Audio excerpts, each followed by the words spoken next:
Chapter 4. Ham. Sambit ni Sir na napaka-sexy sa pandinig ko. Hindi nito magawang linggonan ako dahil busy ito sa pagdadrive. Pwede nyo na po akong ibaba. Kasi po baka mahuli kayo sa pupuntahan nyo. Isang sakay na lang po ako dito. Sandaling binaling sa akin ni Sir Jared ang tingin. Kung malapit ka na lang ay ihahatid na kita. Saang lugar ka nakatira? Seryoso si Sir sa tanong nito. Doon na ako kinabahan.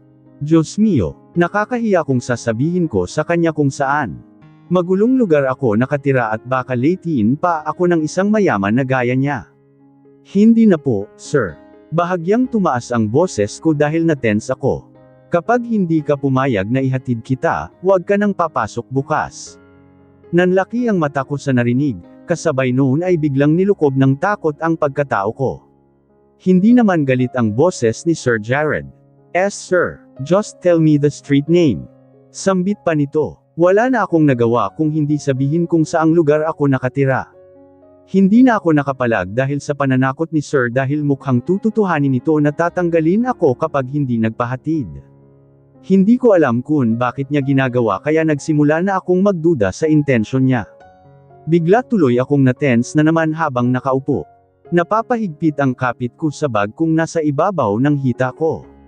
Basta kapag sinimulan niya akong hawakan sa parte na hindi dapat at kailangan na hampasin ko siya ng bag ko paano kung maulit na naman ang nangyari dati na may taong gagawan ako ng masama. Paano kung pagsamantalahan ako ng boss ko? Bata pa ako at walang laban. Kung dati ay nakaligtas pa ako matapos mag 50-50ths ang buhay ko. Paano ngayon kung tuluyan na akong mamatay? Paano si Heaven? Sising-sisi ako sa ginawa kong pagpayag kanina. Tama naman ang daan na tinatahak namin. Mas naging alerto ako at mabuti na lang at nawala na ang antok ko. Wala nang 30 minutes ang biyahe ko dapat. Pero ngayon ay mas naging mabilis pa dahil wala naman ako sa jeep na madalas humihinto para magsakay at baba ng pasahero. Wala akong napansin na kakaiba sa kilos ni Sir Jared. Ni hindi nito hinahagod ng tingin ang legs ko kahit na nakaskirt ko. Kaya panay overthink ko kung ano ang balak niya. Sa kung ano-anong pumasok sa isip ko ay hindi ko na namalayan na malapit na ako sa may lugar namin. Akmang sasabihin ko pa lang kay Sir Jared na huminto na sa tabi ay kusa na niyang hininto ang mag-aral niyang sasakyan sa binababaan ko. So, you still living here? Napaawang ang labi ko dahil parang namali ako ng dinig. Still living ba ang sinabi niya? Dahil sa pagka-tense ko hindi ko natuloy narinig ng maayos ang sinabi nito. Sir Jared, nilingan ko ang amo ko. Dito ka nakatira? Seryosong tanong ni Sir. Wala na ang kaba ko dahil sa pag-iisip ng masama sa kanya na may balak siya sa akin. Pero napalitan naman yun ng kakaibang tibok sa puso ko. Oo po, Sir Jared pasensya na po at magulo po ang lugar na ito. Nahihiya ako at nalaman pa ni Sir kung gaano ako hirap sa buhay. Kahit naman hindi niya ako puntahan sa baha ay kilala talaga itong lugar na tinitirhan namin na lugar ng mga kapuspalad. You look tensed, Mira. Natakot ka ba sa akin? Natigilan ako sa tanong niya. Mabuti at nagagawa kong tingnan siya ng diretsyo sa mata. Ngayon na narito kami sa loob ng sasakyan at malaya ko siyang nakikita ng malayuan ay mas lalo akong napopogian sa kanya. Kasi po sabi niyo tatanggalin niyo ko sa trabaho, sambit ko. Hindi ko na sinabi na dahil rin na akala ko ay may balak siyang masama. Bigla ay ngumiti si Sir Jared na kulang na lang ay ikalaglag ng panty ko kung hindi lang ako nakaupo. She asterisk T na malagkit ng ngiti naman yan. Ang gwapo niya. I'm just kidding nang sinabi ko, yun. Para lang pumayag ka. Pero kung magpipilit ka naman na ayaw mong magpahatid ay hindi naman kita tatanggalin sa trabaho. Napatanga ako sa sinabi ni Sir Jared. Nawala na rin ang alinlangan ko sa kanya. I'm sorry kung natakot ka, malamlam na ang tingin niya sa akin. Wala po yun, sir. Nahihiya po ako dahil baka napalayo na po kayo ng biyahe. Baka po magalit ang asawa niyo. Nahihiyang sabi ko. Wala akong asawa, Mira. I'm single. Hello po, Tita Mayet. Nahihiyang bati ko nang madatnan ang tita ko sa bahay pagpapasok ko pa lang. Nakaupo siya sa monoblock at nagse-cellphone. Kauuwi ko lang matapos may hatid ni Sir Jared kanina dito sa may lugar namin at salamat na mas maaga ako at hindi haggard. Wala akong narinig na salita mula kay Tita Mayet, ni hindi man lang niya ako tinapunan ng tingin. Feeling ko ay galit pa rin siya dahil sa nangyari sa amin ng isang gabi na nagkasagutan kami tungkol sa pinasok na trabaho ni Heaven na dishwasher. Kahapon naman ay malamig din ang treatment niya sa akin. Kumain na po ba kayo? Tanong ko. Sa club na ako kakain pagpasok ko. Tipid na sabi ni Tita. Salamat naman at kinakausap na niya ako ng matino. At least ay mukhang wala na pala ang init ng ulo niya sa akin. Isa lang ang hinala ko, baka nanalo sa sugal. O baka may big time client na nagbigay sa kanya dahil may binugaw siya. Tuluyan na akong pumasok sa loob ng bahay. Balak ko na dumiretso na sa kwarto ko para magpahinga muna bago lumabas. Akmang hahawakan ko ang doorknob nang biglang tinawag ni Tita Mayet ang pangalan ko. Yes, Tita. Malumanay na tanong ko. Kamusta ang trabaho mo? Seryosong tanong nito. Lihim naman akong natuwa dahil sa simpleng pangangamusta niya. Malaking bagay sa akin yun dahil act of concern para sa akin yun. Lumapad tuloy ang ngiti ko. Mabuti naman po, Tita Mayet. May kliyente kagabi. Big time, naghahanap ng virgin. Sambit ni Tita Mayet dahilan para mawala ang ngiti ko sa labi dahil nahuhulaan ko na kung bakit niya sinasabi sa akin ang bagay na yun. Virgin ka naman di ba? Tanong ni Tita Mayet. Nanlaki ang mata ko sa personal nitong tanong. Ayoko, Tita, kahit anong pang-offer niyo. Matigas na sabi ko agad. Biglang dumilim ang mukha ni Tita Mayet at parang nagtitimpi sa akin. Parang gusto na nga akong sampilan kung hindi lang malayo ang pagitan naming dalawa. 1,000,000, isang gabi, miracle. Isang gabi lang pero malaking bagay yun sa atin. Hati tayo sa pera. Hindi kita gugulangan. Makakabayad ako ng utang at ikaw naman ay kapag ayaw mo na dyan sa pinapasukan mo ay may pera ka. Pandagdag tuition ni Heaven. Baka pwede pang negosyo ang sobra. Mag-buy and sell ka kung gusto mong rumakit. Kahit magkanda kuba ka sa overtime sa pag-oopisina mo, hindi tayo kikita ng 1,000,000 sa isang gabi. Isang baka ka lang, Mira, mag-isip ka. Tita ayoko. Pabalang nasabi ko. Bastos na kung bastos. Kung wala akong galang sa kanya ay dahil sa hindi niya pagrespeto sa akin ngayon bilang babae. Gamitin mo ang kokote mo, Mira. Hanggang sa susunod na linggo lang ang offer ni Mr. Santos. Pinakita ko pa lang ang picture mo, nauulol na yung matanda. Galante, yun at nagtatapon lang ng pera para sa babae. Hindi natin alam baka magdagdag pa ng bayad kapag nakita ka sa personal.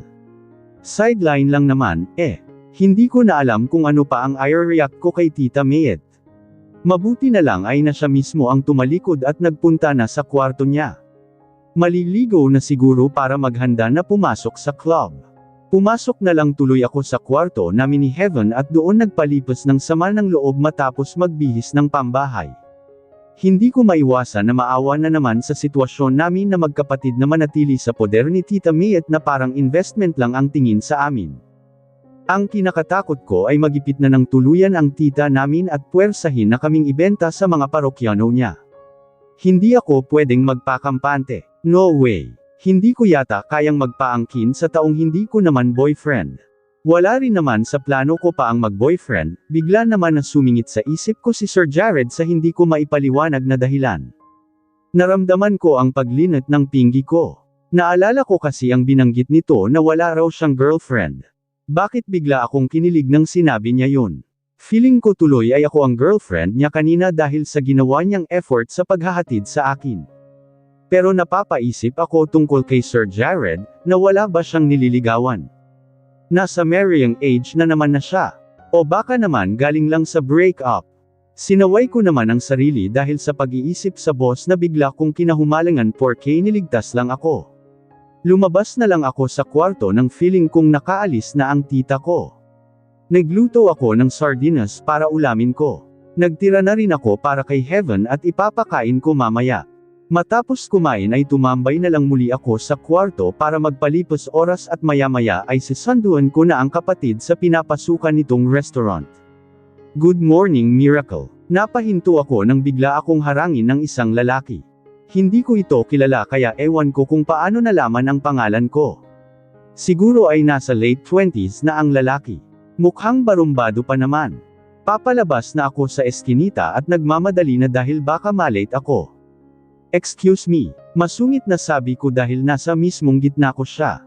Pero hindi man lang pumalag ang lalaki kaya lilihis sana ako at dadaan sa gilid nito. Pero nagulat na lang ako nang bigla niyang hawakan ang braso ko ng mariin. Natakot ako pero pinilit kong hindi ipakita yon sa ekspresyon ng mukha ko, baka kasi lalong lumakas ang loob nito at higit pa sa paghawak ang gawin sa akin. Hindi mo ba ako kilala? Senggal ng lalaki sa akin. Hindi, sigaw ko na tinaliman ko pa siya ng tingin. Aba, matapang ka ha, yan ang gusto ko sa babae. Palaban. Nagulat ako nang bigla nitong hinawakan ang balakang ko. Bastos, sigaw ko sabay sampal ko sa lalaki. Tumabingi pa ang mukha ng lalaki sa lakas ng sampal ko at kita ko kung gaano ito nagulat sa ginawa ko. Pita kang babae ka, sigaw ng lalaki sabay hapit sa katawan ko. Tulong, sigaw ko. Naramdaman ko na lang na gusto niya akong halikan. Lumaban ako at pinagsusuntok ang dibdib ng lalaki. Naririnig ko na ang ingay sa paligid. Tulungan niyo ang babae. Narinig ko pang sigaw ng isang kapitbahay namin. Hanggang sa nakarinig ako ng malakas na pito. Hiyaw ko nang tinulak ako ng lalaki sa lapag. Hoy! Anong ginagawa mo kay Miracle? Sigaw ng isang barangay tanod na nagroronda. Laking pasalamat ko at may dumating na tulong dahil barumbado talaga ang lalaking nambastos sa akin. Ang kapal ng mukha. Wala, boss. Nilalamang ko lang itong babae. Bagong solte ka lang dito, nanggugulo ka na. Sa susunod na mahuli kita, dadalhin kita sa barangay. Senggal ng may edad na tanod. Sok, subukan mo lang. Mayabang na sabi ng lalaki nang umisi pa sa akin bago tinalikuran ang tanod. Nakasalampak ako sa sahig at naramdaman ko na lang na may tumulong sa akin. Nasaktan ka ba, Mira? Nag-aalalang tanong ng kapitbahay nang tuluyan akong makatayo. Nakaramdaman ako ng sakit sa braso ko na nagalusan dahil sa pagkakatulak sa akin. May kaunting dugo na lumabas at tumama pa yata sa bato. O okay lang po ako, ate. Sambit ko kahit napapangiwi na ako sa sakit. Sabi ko na nga ba at type ka ng lalaking yun, Noong isang araw lang lumipat dito sa lugar natin yun at narinig ko nang tinatanong ang pangalan mo sa mga tambay dyan sa kwarto. Ingat ka, Mira, ha? Sabi pa ng kapitbahay namin. Magsabi ka lang, Mira kapag ginulo ka uli ng lalaking yun. Dadalhin talaga natin sa barangay yan. Dagdag pa ng barangay tanod na ikinangiti ko. Nagpasalamat ako sa dalawang tumulong sa akin. Ininda ko na lang sakit ng sugat na natamo ko sa braso. Friday ngayon at last day ng work sa linggong ito kaya nagmamadali akong naglakad muli para makarating sa sakayan. Gusto kong makumplito ang linggo na wala akong late. Lalo na at bago pa lang ako sa trabaho at kailangan kong magpa-impress. Mabuti na lang at bukas ay rest day ko na. Sakto akong nakapag-time na ikinatuwa ko. Kaskasero ang nasakyan kong jeep at siniksik ko na lang ang sarili ko kanina sa MRT para lang di malate. Good morning, ganda. Masayang sabi ni Ate Lucy sa akin nang makarating ako sa table ko. Binati ko rin naman siya at ngumiti. Mukhang magsimula pa lang na magtrabaho si Ate Lucy at nag-start up pa ang laptop niya. Ako naman ay mabilis ang kilos na nilagay ang bag sa drawer at nagbukas na rin ang laptop pagkaupo ko. Tinuruan naman na ako ni Ate Lucy ng mga clerical job kaya hindi na ako masyadong nagtatanong sa kanya. Madali lang naman ang trabaho ko at madaling magets. Fast learner daw ako sabi ni Ate Lucy. Anong nangyari sa braso mo, Mira? Napalingon ako nang marinig ang tanong ni Ate Lucy. Wala na akong nagawa kung hindi ang magkwento sa kanya. Palagay naman kasi ang loob ko sa kanya dahil kaming dalawa ang madalas magkausap. Kasama niya rin ako tuwing lunch na kumakain kasama ang iba namin naka-department kaya medyo nawawala na rin ang hiya ko kay Ate Lucy. Medyo hiwalay naman ang table namin ni Ate Lucy kaya hindi masyadong naririnig ang usapan namin at wala ring harang na cubicle sa pagitan namin. Diyos ko, mabuti at may dumating pala na tanod. Sambit ni Ate Lucy matapos kong magkwento. Delikado ka pala kapag may kapitbahay na maniokis. Ang ganda mo pa naman, Mira. Baka mapag-tripan ka. Halika sumama ka sa akin. May gamot tayo. Lalagyan ko lang at sayang ang balat mo kapag nagkapeklat yan. Dinala ako ni Ate Lucy doon sa filing cabinet kung saan ito nilagay ang first aid kit. Sandali lang naman yun at papahiran niya lang ng alkohol at gamot para raw mabilis gumaling ang sugat. Tahimik naman ang mga office mate ko at nasa kanya-kanya ng table. Bigla ay dinaga ang dibdib ko nang marinig ang pamilyar na yabag ng paa. Kahit hindi ako lumingon ay alam ko kung sino yun. Si Sir Jared. Dumating na siya. Nakabisado na ng tainga kung paano ang lakad ni Sir Jared sa ilang araw pa lang na nakalipas. Narinig ko ang pagbati ng mga kasamahan ko ng good morning, lang sandali ay lumingon na rin si Ate Lucy habang naglalagay pa ng ointment sa sugat ko kaya napilitan na akong lingonan si Sir Jared na ilang hakbang na lang ang layo sa amin. Nakita kong sa may sugat ko nakatingin si Sir Jared bago binaling ang tingin sa akin. Sandaling nagtama ang mata namin. Seryoso ang tingin nito at binaling muli ang tingin sa nilalakaran hanggang sa tuluyan na niya kaming nilagpasan at nagpunta na ito sa CEO office niya. Hinalma ko ang sarili at baka mahalata ni Ate Lucy na sandaling nang inig ang kalamnan ko sa simpleng pagtatama ng tingin namin ni Sir Jared. Oy, napapangiti ka dyan. Natigilan ako dahil nahuli ako ni Ate Lucy. Crush mo si Sir, ano? Bigla akong namula sa tanong ni Ate Lucy mariin akong umiling. Hindi, ate no. Suck. Kunwari pa si Bib Girl. Okay lang naman yun. Guwapo naman kasi at hot si Sir. Huwag na lang isama ang ugali. Kahit sino magkakagusto sa kanya. Hindi na lang ako nagsalita sa sinabi ni Ate Lucy at nagpatuloy na lang ito hanggang sa natapos lagyan ng ointment ang sugat ko. Bumalik kami sa mga upuan namin at nagsimulang magtrabaho. Pero parang hindi na mawala ang ngiti ko sa labi nang nag-umpisang magtrabaho. Parang biglang nakumpleto ang araw ko na nakita ko na naman si Sir Jared ngayong umaga. At least ay nawala ang pagka-bad trip ko dahil dun sa lalaking nanakit sa akin kanina. Kahit formal si Sir Jared sa akin ay okay lang. Hindi niya naman ako nasusungitan, hindi kagaya ng ibang empleyado dito. Hindi na rin naman naulit ang ginawa niyan paghatid sa akin noong isang araw. Hindi ko rin siya madalas nakikita dahil nandun lang naman siya sa loob ng office niya. Nakikita ko lang siya kapag kagaya kaninang papasok siya at pauwi. Minsan na kapag may meeting siya sa labas ng building ay napapansin ko rin ang pagdaan niya. Wala pa yata na isang oras akong nagtatrabaho nang bigla akong pinuntahan ng secretary ni Sir Jared na si Ma'am Lori. Mira, pinapatawag ka ni Sir Jared. Kinabahan ako. Pero mas kinabahan yata si Ate Lucy nang marinig na pinapatawag ako. Diyos ko, bakit daw, Miss Lori? Exaggerated na tanong ni Ate Lucy. Hindi ko alam, baka may iuutos lang. Ako na lang kaya. Baka naman sigawan niya si Mira. Ang bago-bago nitong bata. Ramdam ko ang kaba ni Ate Lucy. Malay mo naman ay may tatanong lang, Lucy. Sambit ni Miss Lori. Binaling sa akin ni Ate Lucy ang tingin. Sige na, Mira, puntahan mo muna si Sir Jared. Baka may kailangan lang na files. May itatanong. Tumalikod na si Miss Lori at sinundan ko na siya nang makarating sa may pinto ng CEO office ay sumenyas siya na kumatok na ako ng pinto habang siya naman ay umupo na sa table niya.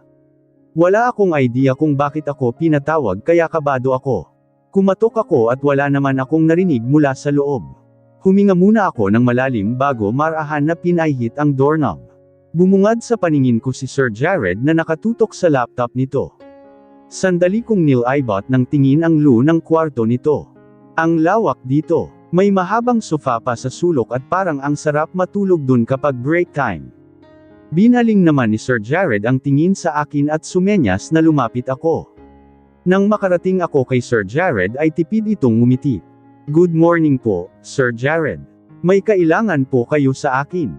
Seryosong tanong ko. Salamat at kinakaya kong titigan siya sa mukha at hindi ipahalata na kabado ako. Yung dahilan ng kaba ko ay dahil sa paninitig niya sa akin. Yes, you're the one handling files, right? Tanong ni Sir na nakatitig sa mukha ko. Yung titig niya parang tumatagos sa kaluluwa ko. Opo. I need hard copies of files related to company sponsorships last year. Can you pull it out for me? Malumanay ang pag-uutos ni Sir Jared kaya nawala ang takot ko. Ewan ko ba sa kanila kung bakit sila natatakot sa CEO. Opo, thank you. Pagkasabi ni Sir Jared ay binaling na nito ang tingin sa laptop nito kaya tumalikod na ako at lumabas ng kwarto nito. Nang nagpunta ako sa filing cabinet ay agad akong nilapitan ni Ate Lucy at bakas ang pag-aalala sa mukha nito. Mira, bakit ka pinatawag? Pinagalitan ka ba? Hindi, Ate Lucy. May hinihingi lang na files about sa sponsorship ng CBC noong last year. Tuldok, kumunot naman ang noo ni Ate Lucy. Ha, ang weird naman. Parang ngayon ko lang narinig na naghanap ng hard copies ng file si Sir tungkol sa sponsorship natin. Hindi naman yan ang madalas niyang concern. Nagkibit-balikat naman ako. Baka naman gusto ko lang makita dahil nagagandahan sa'yo. Agad naman akong namula sa biglang panunukso ni Ate Lucy. Joke lang. Ang bata mo masyado para pagnasahan ni Sir. Biglang kabig naman ni Ate Lucy. Sige na hanapin mo na at baka magalit yun kapag hindi mo agad binigay. Umalis naman agad si Ate Lucy at bumalik na sa table nito. Pero parang nagbablush pa rin ako sa panunukso ni Ate Lucy. Nakita ko naman agad ang files na kailangan ng boss ko. Muli akong bumalik sa kwarto nito para ibigay ang files. Sir Jared, heto na po ang hinihingi nyo. Nakangiting sabi ko. Thank you, Mira, para akong matutunaw sa simpleng tingin ni Sir sa akin. Anyway, what happened there? Tanong ni Sir na doon sa braso ko binaling bigla ang tingin. Sa sugat ko. Ha, wala po ito, Sir. Wala. Nadapa ka ba? Kumunot ang noo ni Sir. May nanakit po kasi kanina sa akin. Tuldok-tuldok. Yung bagong kapitbahay namin. Pinag-trypan po ako. Nakagat ko ang ibabang labi ko. I see. Anyway, you can go. Thank you sa files. Sambit ni Sir Jared at binaling na ang atensyon sa binigay kong files. Parang wala lang dito ang sinabi ko. Ewan ko ba kung bakit parang na-disappoint ako na hindi na ito nag-follow-up question man lang. Halatang hindi concern sa sinabi ko. Parang biglang kumirot ang puso ko. Siguro naging concern lang siya sa akin nang niligtas niya ako mula kay Sir Justin dahil sa sarili niyang kumpanya nangyari ang gulo. Hanggang dun lang yun. Umalis na ako ng kwarto ni Sir Jared. Bumalik ako sa workstation ko at nagpatuloy sa trabaho. Lumipas ang maghapon hanggang sa malapit ng mag-uwian. On the dot tayo uwi ngayon, Mira, ha? Friday, kaya kailangan makabiyahe agad. Hirap mag-commute, sabay tayong bumaba. Sambit ni Ate Lucy na nagsa-shutdown na ng laptop kahit 5 minutes pa bago mag-alas 5. Tumango na lang ako kay Ate Lucy. Mabilis akong nag-save ng mga files at matapos ay nag-shutdown na rin. Lang sandali lang ay nag-aya na si ate na umuwi kami. Bigla ay parang nalungkot ako na hindi ko man lang masusulyapan si Sir Jared bago umuwi. 2 days ko siyang hindi makikita na. Kahapon kasi ay masaya pa ako dahil nandito pa ako sa table ko nang masulyapan ko itong pauwi. Parang wala akong gana kasama si Ate Lucy na magkasabay na umuwi at naghiwalay na lang matapos mag-team out. Sobrang hirap sumakay at traffic ang inabot ko hanggang sa makarating ako sa may lugar namin. Pagkapasok ko pa lang ng eskinita papalapit sa bahay namin ay nakita ko na ang kakaibang tingin ng mga tambay na halos kulang na lang ay haburan ako. Mira, napalingon ako sa tumawag sa akin. Ang kapitbahay ko yun na tumulong sa akin kanina matapos akong bastyusan. Ate, ikaw pala. Ang bilis talaga ng karma, no? Sambit ni ate. Kumunot naman ang noo ko sa sinabi nito. Alam mo ba yung nambastos sa'yo kaninang umaga? Bagbog sarado kanina. Chismis sa akin ni ate. Mas lalo akong na-curious. Ha, sino namang bumugbog?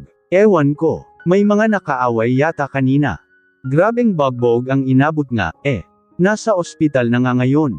Sandali akong natigilan sa nalaman. Ganun po ba?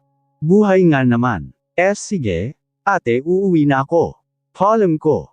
Napapailing na lang ako sa binalita sa akin. Tignan mo nga naman ang buhay.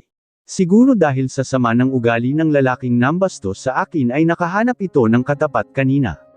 Nawala na rin naman sa isip ko ang tungkol sa lalaki nang nakarating ako sa tapat ng bahay. Dahil sa naging tagal ng biyahe ko ay wala akong naabutan sa bahay. Nakaalis na si Tita Mayet. Hindi na ako nakapagpahinga agad dahil iniisip ko si Heaven at sasanduan ko na sa restaurant. Sandali lang muna akong kumain pagkarating ko, lang minuto nang bumaba na ang kinain ko ay nagpasya akong aalis na. Pero hindi pa ako nakakaalis nang biglang nagring ang cellphone ko. Unregistered ang number pero sinagot ko pa rin. Wala naman akong mahulaan kung sino ang titog dahil wala naman akong binigyan ng number doon sa opisina. Hello, pwede bang makausap si Miss Miracle Florence Geronimo? Ako po yun. Sino po sila? Nagtatakang tanong ko. Nakalagay ang number mo sa contact in case of emergency ni Miss Heaven Venice Geronimo. Parang biglang may naghabulang kabayo nang narinig ko ang salitang emergency. Nanlambot ang tuhod ko at parang tatakasan ng ulirat kahit wala pang sinasabi ang kausap ko. Diyos ko, agad kong dasal sa isip ko. Nasagasaan si Miss Heaven. Tuldok-tuldok panipit. Bigla kong naibaba ang cellphone ko mula sa tainga ko kaya hindi ko na narinig ang sunod na sinabi pa ng tumawag sa akin. Heaven, please wag mo kong iwan. Diyos ko, maawa kayo sa kapatid ko. Humahagulgul kong dasal nang makarating pa lang sa tarangkahan ng ospital kung saan daw dinala ang kapatid ko. Agad kong tinanong ang information kung nasaan si Heaven at sinabi sa akin ng staff na kasalukuyang nasa emergency room. Abot langit ang dasal ko habang umiiyak na nagpunta sa emergency. Walang katapusan ang pagdaloy ng luha ko at wala akong pakialam kung pinagtitinginan ako. Kanina pa lang na binalita sa akin ang tungkol sa aksidente ay hindi na ako makapaniwala. Kulang na lang ay mahimatay ako. Pero mag-isa lang ako sa bahay at walang tutulong sa akin. Mabuti at nagkaroon ako ng lakas ng loob na magpunta sa sinabing pulis sa akin kung saan nangyari ang aksidente. Pagkarating ko doon ay hindi ko na nadatnan si Heaven. Tanging bakas na lang ng dugo sa kalsada ang naroon at mga pulis na kumukuha ng statement sa mga witness. Sinugod na raw sa pinakamalapit na ospital ang kapatid ko. Hindi ko pa alam ang buong nangyari sa kapatid ko. Hindi ko rin alam kung gaano kadelikado ang lagay niya. Nang nakita ko pa nga lang ang bakas ng dugo doon sa area kung saan nasagasaan si Heaven ay parang hihiwalay na ang kaluluwa sa katawan ko. Ang pinagtataka ko ay kung bakit wala na si Heaven sa restaurant. Sa ibang lugar siya nasagasaan, lang araw nang nagtatrabaho ang kapatid ko sa restaurant pero hinihintay niya akong sunduin siya bago umiwi. Yun kasi ang kabilin-bilinan ko na iuuwi ko siya sa bahay ng safe lalo na at maraming bastos sa lugar namin. Ang sabi ng pulis sa akin ay hit and run daw na nakita ng mga naka-witness. Pero ang sabi ng ilan ay parang sugatan na si Heaven bago pa man masagasaan dahil parang hirap na itong maglakad. Akmang araw nalalapitan siya ng isang concerned citizen pero nga may rumaragasang sasakyan na nakabundol sa kapatid ko. Mabuti na lang at nakatawag raw ng tulong ang nakakita dahil nakabulagta raw ang kapatid ko at hindi na gumagalaw matapos mahadjap ng sasakyan. Hindi ko na nga kinaya na marinig pa ang statement ng mga witness at hindi ko na nakausap ng matino ang pulis sa pagmamadali na makapunta dito sa ospital. Doc, kapatid po ako ng pasyenteng dinala dito. Biglang kong hinarang ang kalalabas lang na doktor sa emergency room. Yung dalagang nasagasaan ng sasakyan. Kamusta po siya? Ligtas po ang kapatid ko, di ba po? Please, Doc, sabihin niyo na ligtas ang kapatid ko.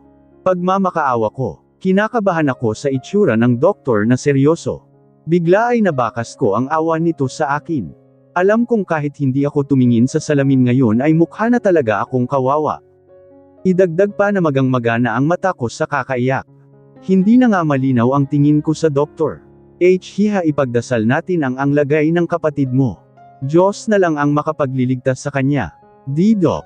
Bigla ay mas nanlambot ang tuhod ko. Hindi na rin ako nahiyang napahawak sa balikat ng doktor. Sa sinabi niya pa lang ay parang nagdidilim na ang paningin ko at nawawalan na ng balanse. Para akong mahihimatay. Kailangan siyang masalinan ng dugo sa ngayon. Maraming dugo ang nawala sa kanya. Bukod sa pagkakabangga niya sa sasakyan ay may natamo siyang saksak. Saksak. Sinaksak po ang kapatid ko. Hindi makapaniwala na tanong ko. Oo, hihamalala ang lagay niya. Pero tatapatan na kita, hihahimala na lang ang magpapagaling sa kapatid mo. Kailangan agad siyang maoperahan kaya maghanda ka muna ng hindi bababa sa 300,000 para makaschedule na ang operation. Nanlata ako sa narinig mula sa doktor. 300K. Saan ako magnanakaw noon? Tandang pananong. Di Doc, wala po akong pera. Paano po? Kailangan magawa ng paraan agad. Nakasalalay ang maliit na tsansa ng buhay ng kapatid mo kung gaano siya kabilis maooperahan. Wala naman magawa ang doktor sa akin kung hindi ang sabihin yun. Napahagulgol na lang ako ng iyak habang takip ng dalawang palad ang mukha ko. Naramdaman ko ang pagtapik sa balikat ko ng doktor. Hiha, ipapaasikaso kita sa isang nurse para ma-check ang dugo mo. Kailangan ng kapatid mo ng dugo. Narinig kong sambit ng doktor dahilan para tingnan ko siya. Tumango ako habang patuloy sa paghikbi. Pati paghinga ko ay affected dahil sa labis na iyak. Lang sandali lang ay may nag-asikaso sa akin na nurse. Pinakalma ako bago eye test at interview para sa pagkuha ng dugo. Patuloy pa rin ang pag-iyak ko kahit hinang-hina ako dahil sa ginawang procedure sa akin. Lang santo na ang tinawag ko para lang ipagdasal ang kalagayan ng kapatid ko. Para akong mababaliw kung saan ako maghahagilap ng pera. Wala akong kilalang malalapitan na magpapahiram ng malaking halaga. Sinisi ko ang sarili ko na pinayagan si Heaven sa gusto nitong magtrabaho. Kasalanan ko. Pakiramdam ko ay pabaya akong kapatid. Wala na akong oras para malaman muna kung sino ang sumaksak sa kapatid ko. Matapos akong kuhanan ng dugo ay wala akong pinalagpas na oras. Bawat segundo mahalaga. Gaya ng sinabi ng doktor, maliit ang chance ni Heaven at mas lilit pa kung hindi agad maoperahan. Miss, magpahinga ka muna sandali, hindi na po, nurse. Putol ko sa sinasabi ng nurse matapos akong tanggalan ng swero. Kailangan kong maghanap ng pampagamot ng kapatid ko. Pero, baka mahimatay ka sa daan. Kaya ko po, para sa kapatid ko, kakayanin ko. Sambit ko sa nurse na napilitan na akong payagan. Alam naman nito ang sitwasyon ko. Kahit gaano kaliit ang chance ay kakapit ako. Kasi totoo ang miracle. Totoo na dinidinig ng Diyos ang panalangin. Sa akin mismo nangyari na yun. Patay na dapat ako matagal na kung hindi rin dahil sa miracle. Pinagdasal ako nila Heaven at Tito Olga, mabuhay lang ako, ilang taon na ang nakakaraan. Alam kong hindi ka mademo, Panginoon. Please, ibigay niyo na po sa akin si Heaven. Siya na lang ang dahilan kung bakit lumalaban ako. Kapag kinuha niyo siya, walang silbi kung bakit pa ako nabuhay. Mas gusto ko na lang mamatay. Dasal ko habang hilong-hilo na papalabas ng ospital. Kahit hinang-hina ako ay pinuntahan ko ang taong alam ko na makakatulong sa akin para magkapera, Tita Mayet. Hindi ko akalain na kakainin ko agad ang sinabi ko kay Tita Mayet na hindi papayag sa gusto nitong ibenta ko ang virginity ko. Ngayon pa lang ay nawala na ako ng pag-asa na isalba ang virginity ko na para lang dapat sa lalaking mamahalin ko, sa mapapangasawa ko. Dahil mas importante ang kapatid ko, handa akong babuyin ang sarili ko. Handa kong ibenta ang katawan ko kapalit ng buhay ng pinakamamahal ko. Sana lang ay available pa ang offer nito sa akin noong isang araw. 1,000,000 para sa isang gabi. Sabi ni tita ay hati raw kami. 300K ang kailangan ko, initial pa lang yun. Pero magmamakaawa ako kay tita kapag higit kalahating milyon ang inabot ng gastos sa ospital. Alam kong concern pa naman si Tita Mayet sa aming magkapatid. Sigurado akong maawa siya sa amin. Mag-aalauna na nang nakarating ako sa club na pinapasukan ni Tita Mayet. Hinarang pa ako ng mga bouncer, pamangkin po ako ni Tita Mayet. Pakiusap, kailangan ko siyang makausap. Papasukin niyo po ako. Pagmamakaawa ko sa nagbabantay sa entrance. Sandali lang, hiha. Tatawagan na lang namin siya. Sambit naman ng isang bouncer na agad pumasok sa loob ng club. Mukhang naawa sa akin. Hindi naman nagtagal ay nilabas ako ni Tita Mayet dito sa entrance. Miracle, anong ginagawa mo dito? Bakit ka umiiyak? Tandang pananong panipik. Nabakas ko ang gulat at pag-aalala sa mukha ni Tita Mayet. Agad ko siyang nilapitan at hinawakan sa kamay. Tita, si Heaven. Na-aksidente. Malala ang lagay niya. Kailangan ng malaking pera para maoperahan siya. Halos pasig akong sabi dahil sa tindi ng emosyon ko. Bigla naman na tinanggal ni Tita Mayet ang pagkakahawak sa kamay ko. Napahilamos ito sa mukha niya at halatang biglang na-stress. Problema ang dala mo, Mira. Lintek na buhay to. Kailangan ko rin ng pera dahil sinisingil na ako sa 3/4 utang ko. Sa akin mo pa talaga pinasa ang problema mo. Saan ako kukuha ng pampagamot ni Heaven? Tandang pananong panipik. Singgal sa akin ni Tita Mayet. Wala na akong pakialam kung pinagtitinginan kami ng bouncer at may iba pang papasok na customer dito sa club entrance. Wala akong pakialam kahit naririnig nila ang usapan namin. Bigla akong lumuhad sa harap ni Tita Mayet. Maawa ka, tita. Yung customer na sinabi mo sa akin. Ibebenta ko ang sarili ko. Para kay Heaven gagawin ko. Virgin po ako. Kung yun po ang gusto ng customer, sinisiguro kong virgin ako. Gumagaralgal na ang boses ko. Halos hindi ko na rin makita ang itsura ni Tita Mayet dahil patuloy lang ang pag-agos ng luha ko.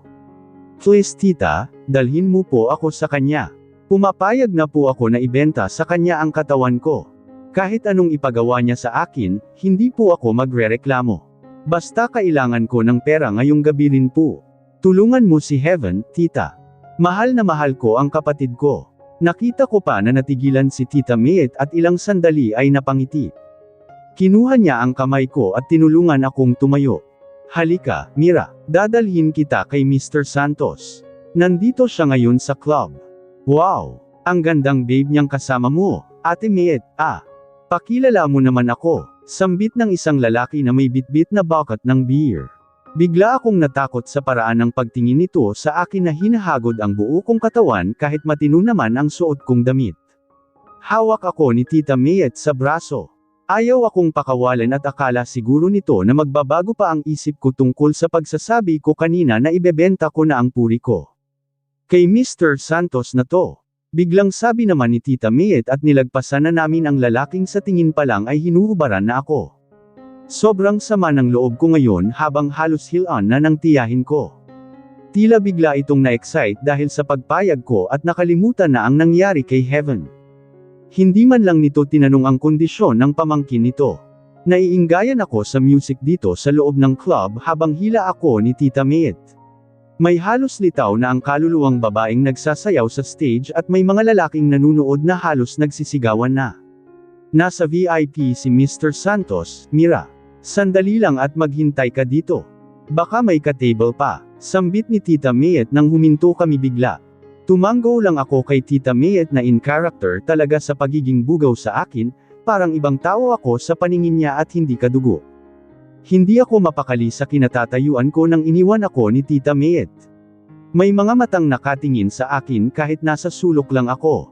Dala ko ang bag ko kaya hinalukip-kap ko na lang yun. Hindi ko rin matagalan na tingnan ng mga babaeng nagsasayaw na nakikita ko pa kaya yumukod ako.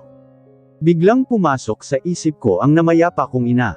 Ganito raw ang trabaho nito dati. Dancer at nagbebenta ng aliw. Sa ngalan ng pera ay nagawa ni nanay na ibenta ang sarili. Ngayon ay pareho lang din pala kami ng kapalaran. Nakakaramdam ako ng panghihina habang nakatayo.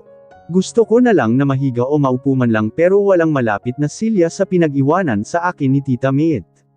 Ilang minuto pa siguro na itatagal ko ay mahihimatay na ako dahil sa pagod at kinuhanan pa ako ng dugo kanina. Hilong-hilo na ako. Hindi ko nga alam kung paano ko pa kinakaya ang ganitong sitwasyon ko na hindi pa rin ibigay ang katawan ko. Lang sandali ay biglang binal-ikan na ako ni Tita Mayet. Nakita kong umaliwalas ang mukha nito. Good news, Mira. Gusto ka nang makita ni Mr. Santos. Naging triple ang kaba na naramdaman ko. Hindi ko man lang naisip kanina na paano kung ngayon kukunin ang virginity ko. Baka hawakan pa lang ako ay mahimatay na ako. Dapat ay tulog na ako ngayon pero heto, dilat na dilat pa. Pagod ako galing sa trabaho at dumiretso pa sa ospital, kaya kung makikipagtalik ako ay hindi ko nakakayanin pa. Tita Mayet, hindi naman po ngayon gagawin di ba? Takot na tanong ko. Mukha kang nanghihina ngayon, Mira. Sasabihan ko si Mr. Santos na bukas na lang ng gabi para nasa kondisyon ka. Kailangan mo ng maraming lakas. Casual na sabi ni tita na ako naman ay ikinapanginig ko na ng laman. Pero kailangan ko po ng 300,000 ngayon, tita. Please tulungan niyo po akong makuha muna ang pera. Bigla akong nagmakaawa. Nako, hindi ko alam kung papayag si Mr. Santos. Pero makiusap ka sa kanya. Madali naman utuin ang matandang yun. Bigyan na lang natin siya ng assurance na magkakama kayo bukas. Alam kong namula ako sa naririnig kay Tita Mayet. Alam naman nitong virgin ako, pero bulgar ang bunganga na kausap ako. Isang pilit na ngiti ang binigay ko kay tita at matapos ay hinawakan ko siya sa kamay. Please, tita tutulungan niyo naman ako na makiusap. Para po kay Heaven, sa pamangkin niyo. Bigla naman na lamambot kahit paano ang ekspresyon ni Tita Miet. Mukhang nahimasmasan na nasa panganib ang pamangkin niya. Sige, Mira, halika na. Para kay Heaven, magmamakaawa ako kay Mr. Santos. Sasamahan din kita sa ospital. Bigla naman na lumuwag ang pakiramdam ko sa sinabi ni Tita Miet kahit papaano. Dinala niya ako sa isang kwarto at doon ay nadatnan ko ang isang matanda na nakaupo sa isang couch at may katabing babae na parang bra na lang ang suot at naka-miniskirt. Nakita kong nagningning ang mata ng matanda nang hinagod ako ng tingin nang dinala ako ni Tita Miet sa harap nito.